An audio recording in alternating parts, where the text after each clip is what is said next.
बिस्मिल्लाहिर्रहमानिर्रहीम। लाखों करोड़ों दुरूद सलाम नबी पाक सल्लल्लाहु अलैहि वसल्लम पर और उनकी आल पर।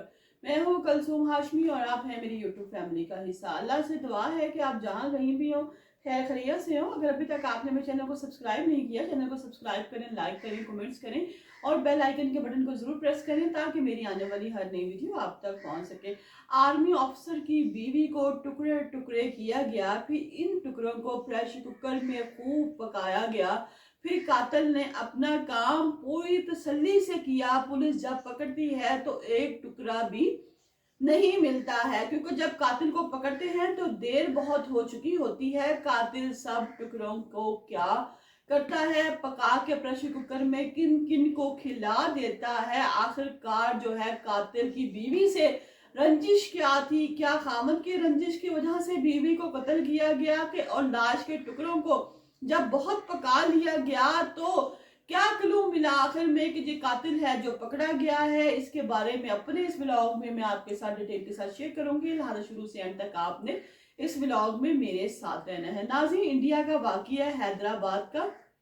आर्मी ऑफिसर है गुरुमूर्ति, इसकी बीवी है माधवी। ठीक है, ये इसके साथ इसकी शादी होती है माधवी के साथ। इनके दो बच्चे हैं।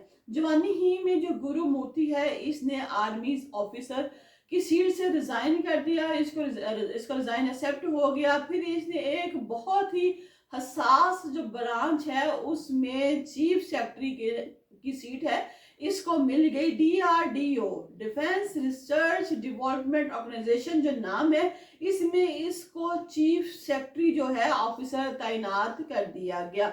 अब ये जो लड़की है जिसकी शादी है ये गुजरात की है, माधवी जो गुजरात की है, और इसको अपनी जो जुबान है गुजराती ये भी बड़ी अच्छी तरह समझ आती है। दोनों मियाँ भी बड़े प्यार मोहब्बत सुकून से रहते हैं।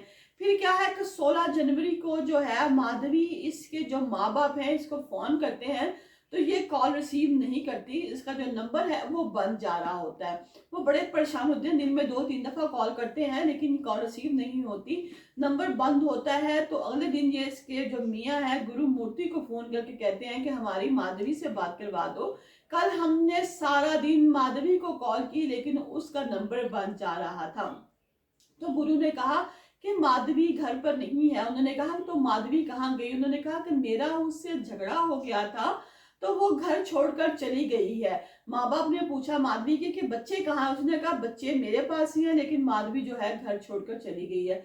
अब ये माधवी के जो पेरेंट्स हैं ये हैदराबाद में जितने भी इनके रिश्तेदार हैं इन सबको कॉल करते हैं, पूछते हैं कि माधवी आपकी तरफ आई है? तो सब कहते हैं कि नहीं, माधवी हमारे पास नहीं आई।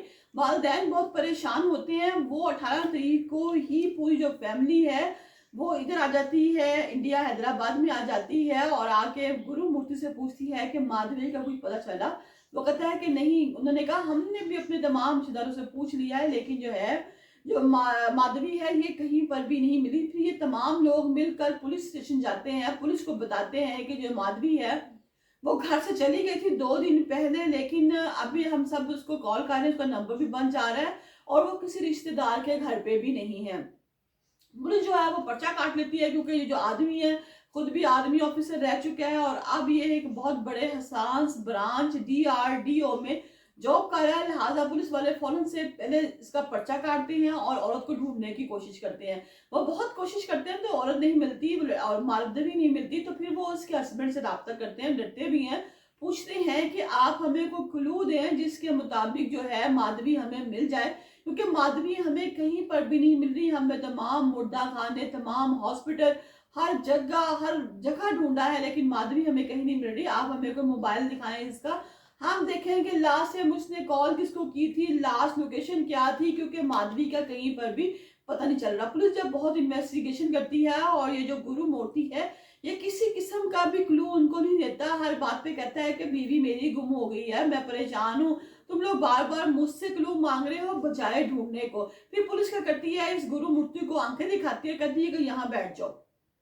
गुरुमूर्ति को बिठा लेते हैं, पूछते हैं कि जी इस वक्त तुम अफसर हो गए अपनी सीट पे, लेकिन इस वक्त जो हो तुम थाने में बैठे हो, तुम हमारे मुजरिम हो, हमें पूरी डिटेल बताओ कि तुम्हारी बीवी को तुम्हारे से झगड़ा हुआ, किस बात पर हुआ। यहाँ पे ये जो गुरु मूर्ति है इसने अपने ससुराल वालों को भी बताया कि जी मेरा झगड़ा अपनी बीवी से इसलिए हुआ कि एक फोकल त्योहार है गुजरात में, वो कह रही थी कि मैंने अपने माँ बाप को मिलने के लिए उस पर जाना है और ये त्यौहार वहां पे मनाना है, तो मैंने कहा कि मेरे पास टाइम नहीं है, लिहाजा मैं तुम्हारे साथ नहीं जा सकता, फिर कभी चलेंगे। इस बात पे मेरी उससे लड़ाई हुई और वो घर छोड़कर चली गई। पुलिस को भी ये बयान दिया गया, लेकिन जब पुलिस ने आंखें निकाली और अपना तरीका कार जो है वो पूछने की कोशिश की, जिस तरीके से पुलिस वाले पूछते हैं, तो ये जो गुरु मूर्ति है इसका कोई भी जवाब जो है आपस में मेल नहीं खा रहा था पहले बयान से, और ये जो बड़ा परेशान हो गया। अब पुलिस वालों को लगा कि ये गुरु मूर्ति ही है जिसने अपनी बीवी को मारा है। अब वो उससे पूछते हैं कि तुम ठीक ठीक बताओ, तुमने अपनी बीवी को मारा है कि नहीं मारा है। इस पर गुरु मूर्ति को पता चल जाता है कि अब तो वो पकड़ा गया है, अब सच बताने के अलावा कोई चारा नहीं। तो उसने कहा कि जो मेरी बीवी है वो पोकल त्योहार पर जाना चाहती थी गुजरात, और उसने मुझे कहा, लेकिन जब मैंने कहा कि नहीं जाना, इस पे उसने मुझसे बहस करनी शुरू कर दी, तो मैंने इसका गला दबा दिया। मुझे नहीं पता था कि गला बहुत शिद्दत से दबाया जाएगा। जैसे ही मैंने इसका गला दबाया, ये 2-3 मिनट के लिए तड़पी, और उसके बाद जब ये जमीन पे गिरी तो मैंने इसको हिलाया, लेकिन उस वक्त तक ये मर चुकी थी। शायद के ज्यादा जो है वो मुझसे गला दबाया गया और इससे इसका जिस्म भी हरकत कर रहा था, लेकिन मुझे लगा कि अभी ठीक हो जाएगी, लेकिन गला मुझसे ज्यादा दबाया गया और ये है जो मर गई। अब मैं बड़ा परेशान हुआ कि ये तो मर गई है, तो फिर मैंने क्या किया, इसको लेकर वॉशरूम में चला गया, ग्राइंडर लाया बाजार से, इसके जिस्म के टुकड़े किए और इन टुकड़ों को अपने घर के सबसे बड़े प्रेशर कुकर में पकने के लिए रख दिया कि अगर मैं इस लाश को बोरी में भी डालकर फेंकूंगा तो पकड़ा जाएगा। 2 दिन तक मैं इस प्रेशर कुकर को पकाता रहा, क्योंकि जब इसके पेरेंट्स ने मुझे कॉल की थी उस वक्त भी मैंने इसको प्रेशर में ही रखा हुआ था पकाने के लिए। तो पुलिस वालों ने पूछा कि तुम्हारे बच्चे कहाँ थे? अपने बच्चों को छोड़ आया था उनके दादा के घर के, तुम लोग यहाँ पे कुछ दिन रुको, मुझे बहुत जरूरी काम है। मैं और जो तुम्हारी माँ है ये इस वक्त जा रहे हैं किसी काम से, और जब हम वापिस आएंगे तो तुम्हें ले आएंगे। तो मैं अपने बच्चों को वहां छोड़कर आ गया था।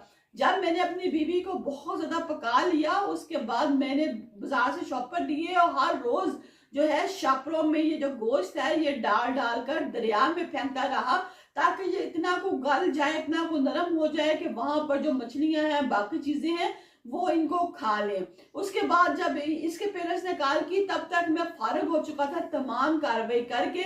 2 दिन मैंने इसी काम में लगाए, इसको पहले पकाया और फिर पकाने के बाद शापरों में डालकर दरिया में डालता रहा। अब पुलिस वालों ने कहा कि चलो हमारे साथ और हमें बताओ कि तुम दरिया में किस जगह पर इस अपनी बीवी को फेंक के आए थे। फिर वो दरिया पर लेकर जब गुरु जाता है और दिखाता है कि इस दरिया में इस जगह पर बहते पानी में मैंने अपनी बीवी के जो टुकड़े हैं पकाए हुए शॉपर में डालकर फेंके हैं।